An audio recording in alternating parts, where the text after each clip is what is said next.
মিটিয়ে ফেলতেন। এবং এখনকার সময় দেখি কাউকে মেরে ফেলা হলেও আমরা না দেখার ভান করে অন্যদিকে চলে যাই। আজকে যারা এখানে উপস্থিত আছেন আপনাদেরকে বলতে চাই, আমরা কেউ সেফ না, আমরা কেউ সেফ না। এই সমাজ ব্যবস্থাকে যদি আপনারা প্রতিবাদ করতে না পারেন, প্রতিহত করতে না পারেন, আপনার বাড়িতেও একদিন লাশ যেতে পারে। কাজে আজকে যারা এখানে উপস্থিত, এই শিক্ষণীয় বিষয়টি আপনাদের কাছে বলে গেলাম।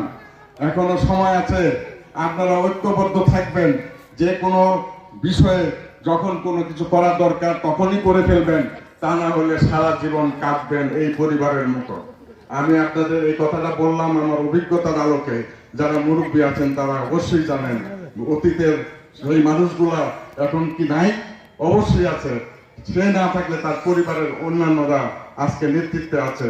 কাজে আপনাদের কাছে আমার অনুরোধ থাকলো যে এই মানে বিভিন্ন রকম অসুবিধার সৃষ্টি হয়েছে এই সমাজে, বিশেষ করে ধর্ষণ, নারী হত্যা এইগুলার প্রতিহত আগে আমাদের করতে হবে, তারপরে পুলিশ খবর পেয়ে আসবে, এটাই নিয়ম। কাজে আমার এই কথাটুকু মনে রাখবেন। আজকে রানা হত্যার বিচারের জন্য আমরা এখানে দাঁড়িয়ে কথা বলে গেলাম। আমার আপনাদের কাছে অনুরোধ থাকবে, এই কথা বলাটা এই নেতৃত্বের ভাব দেখিয়ে মুখে কথা বলে চলে গেলাম, কিছু করলাম না, এইরকম নেতৃত্ব যেন না আসে। আপনাদের কাছে অনুরোধ থাকবে, আল্লাহর ওয়াস্তে এই পরিবারের পাশে থাকবেন, পরিবারের সঙ্গে কাজ করবেন। এই পরিবার যেন সত্যিকার অর্থে বিচার পায়, সেই বিষয়টির প্রতি আমরা সবাই লক্ষ্য রাখবো ইনশাআল্লাহ। একটা বিচার অনেকগুলো অপরাধকে দমন করতে পারে যদি সেই বিচার ভালোভাবে করা যায়।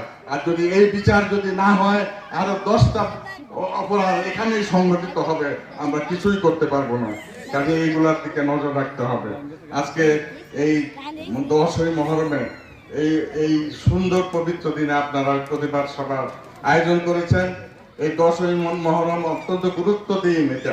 এটা শুধু মহরম না, এটা এই দিনের পৃথিবীর সৃষ্টি হয়েছে, এই দিনের পৃথিবীর কিয়ামত হবে এই 10 তারিখে মহরমের। আর অনেক বিষয়ে এই 10ই মহরম অত্যন্ত গুরুত্বপূর্ণ। আমরা ধর্মীয় দিকটার প্রতিও নজর রাখি। ধর্মীয় দিকের প্রতি নজর রাখলে মনটা ভালো হয়, মানুষের প্রতি মানুষের ভালোবাসার সৃষ্টি হয়। এগুলা আমরা একটু খেয়াল রাখবো। আমি আর বক্তব্য দীর্ঘায়িত করবো না।